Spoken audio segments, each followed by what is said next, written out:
Dans le football, rentrer dans l'histoire est souvent synonyme de trophée, collectif ou individuel. C'est une règle plus ou moins objective car comme toutes les autres, des exceptions viennent la confirmer. Parmi elles, il y a celle du Brésilien Socrates. Loin des petits formats sud-américains de l'époque, de bon petit numéro 10, Socrates est une tige longiligne d'1,93 m dont la technique et le style dénotent complètement avec les grands noms du football brésilien. Très vite apprécié dans un pays fan des joueurs frissons, Socrates est en réalité bien plus qu'un simple numéro 10 qui distribue des caviars et envoie des mines sous la transversale. C'est un esthète de son sport, une idole romantique au Brésil et dans le monde, à l'origine de l'une des grandes avancées sociales et sportives à Sao Paulo au début des années 80, au beau milieu d'un pays embourbé dans la corruption.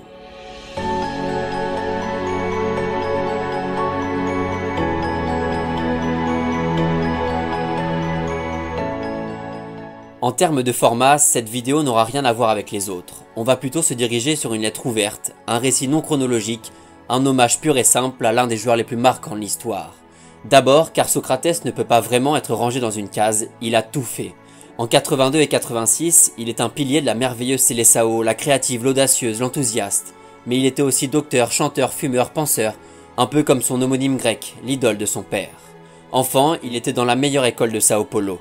La semaine, il côtoie les classes les plus riches, les grandes familles, son père étant philosophe. Sur les terrains, le week-end, il côtoie les pauvres, les démunis, et prend vite conscience de la violence de la société brésilienne.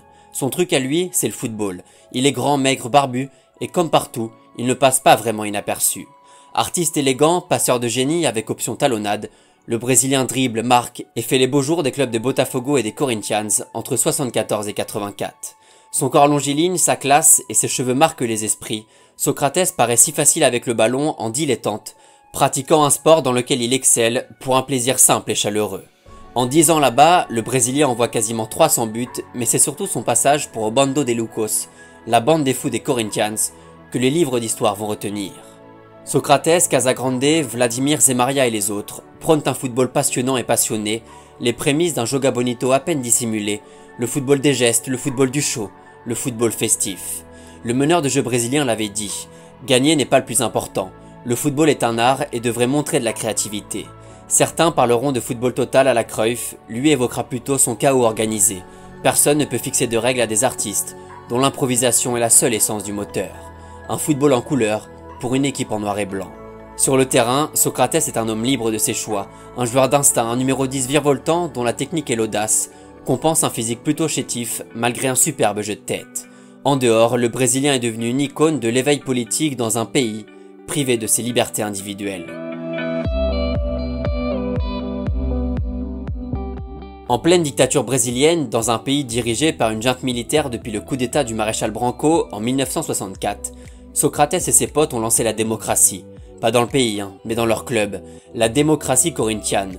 Tout le monde décide, tout le monde donne son avis. Le 11 titulaire, le partage des primes, le recrutement des joueurs, le choix du pique-nique avant les matchs, les barbecues, les soirées. La démocratie d'un club face à la dictature d'un pays. O jogador tem que se apresentar, jogar bem. Ele tem 90 minutos para mostrar como ele está. Quem vai julgar isso? Os jornalistas, o placar, o técnico, tudo isso. A vida paralela do jogador ninguém tem nada a ver. E a democracia corintiana queria mostrar isso. Qual o seu objetivo primordial? Ficar livre. Não é o teu trabalho que é mais importante. O importante é o final do trabalho. Para nós era o contrário. O prazer era o jogo. Era algo assim.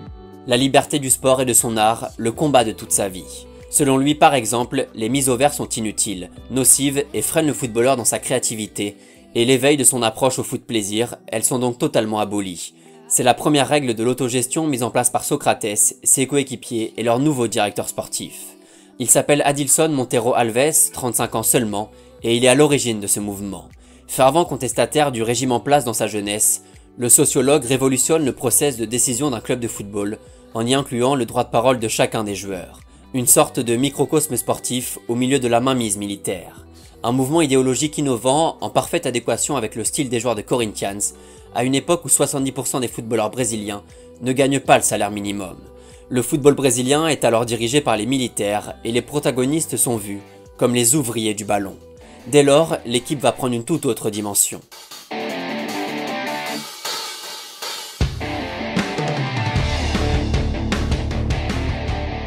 Au-delà de leur victoire dans le championnat de Sao Paulo en 79, 82 et 83, Les Corinthians arborent un maillot floqué Democratia Corinthiana, émaillé de fausses taches de sang, celui des opposants politiques au régime dictatorial en place.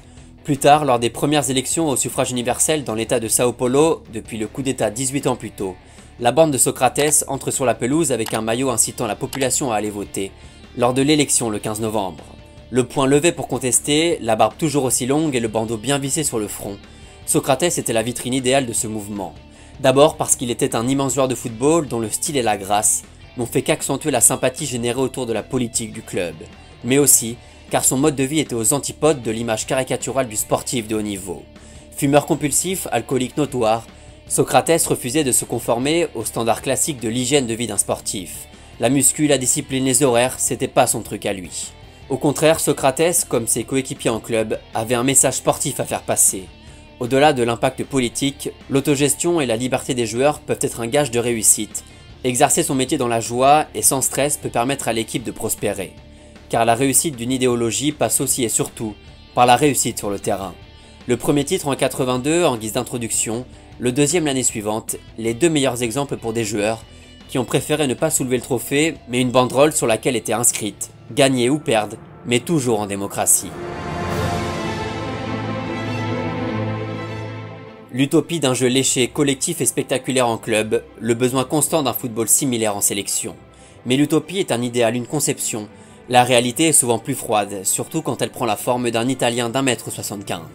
À Barcelone en 82, malgré son trio Zico, Falcao, Socrates, le Brésil est fauché dans son élan par le réalisme de la Squadra Azzurra et de son attaquant Paolo Rossi, auteur d'un triplé ce soir-là.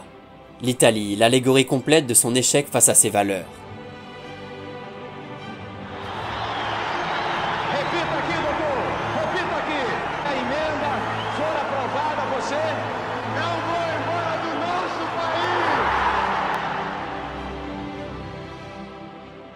En 84, le meneur des Corinthians rejoint donc l'Europe et la FIO, sur les traces de son camarade Zico, numéro 10 de l'Udinese depuis déjà quelques mois.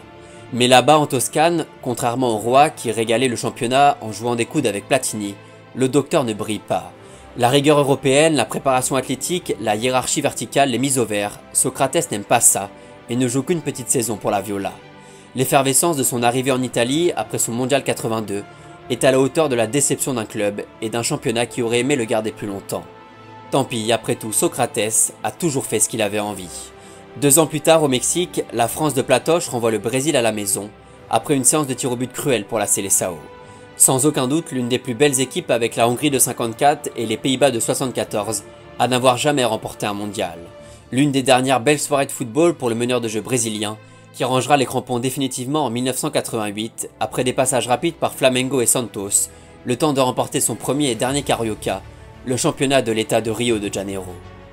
Le football dans les veines, dans les siennes et celles de son frère, Socrates étant le frère aîné de Rai, ancien capitaine de la Seleção et du Paris Saint-Germain au milieu des années 90. La passion pour un jeu dont il avait décidé des règles, celle de la générosité, de l'instinct, de l'égalité, du risque et du spectacle bien sûr. Socrates voulait toujours aller de l'avant, mais en jouant vers l'arrière, avec le talon, le geste fétiche et instinctif, rapidement perçu comme sa signature. D'ailleurs, Pelé disait que Socrates jouait mieux vers l'arrière que la majorité des joueurs vers l'avant. Une figure unique et marquante dans un football de plus en plus feutré. Un joueur à l'origine d'une brèche, celle de l'arrivée au pouvoir de Tancredo Neves, qui met fin au régime en place et rétablit la démocratie. Numéro 10 dans le cœur, numéro 8 dans le dos, la vidéo va durer 10 minutes 08 pour rassembler les deux, rendre hommage avec les moyens du bord à un joueur rattrapé par ses démons en décembre 2011. L'alcoolisme, son dernier combat qu'il a malheureusement emporté après des mois de lutte pour rester en vie. Sa passion pour le football l'a fait vivre, lui faisait vivre ses idées. Dans la peau d'un leader, d'un véritable meneur d'hommes, le même costume que dans le rectangle vert. Car un mouvement a toujours besoin d'une figure pour mener à bien sa mission, qui plus est dans un climat social aussi tendu qu'à l'époque, et qui de mieux que le docteur Socrates.